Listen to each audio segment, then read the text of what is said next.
Himas Karcel ang isang babae matapos na maaresto sa ikanasang buy-bust operation sa Barangay Poblasyon, Kawayan, Masbate, alas 9 ng umaga nitong Sabado, June 14. Kinilala ang suspect bilang si alias Hazel, 34 anyos, residente ng nasabing lugar. Ayon kay Police Major Joseph Lario ng Kawayan Municipal Police Station, matagal nang minamanmanan ng otoridad ang suspect na itinuturing na isang high-value drug personality. Nakumpiska sa kanya ang halos 60 na gramo ng hinihinalang shabu na nagkakahalaga ng tinatayang 408,000 pesos.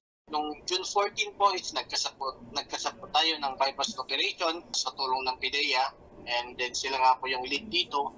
Successful naman po yung operation and nakakuha po tayo ng almost 60 grams of methamphetamine hydrochloride or shabu. Nakatakas naman sa mga otoridad ang kasamahan nitong si alias Tintin na residente ng Uson, Masbate matapos na makatunog sa operasyon.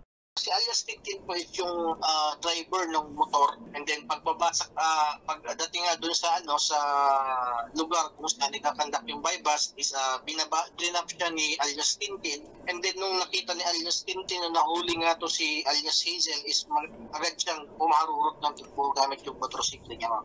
Kasalukuyang nasa kustudiya na ng Kawayan MPS ang suspect at mahaharap sa kasong paglabag sa Republic Act 9165 o ang Comprehensive Dangerous Drugs Act of 2002.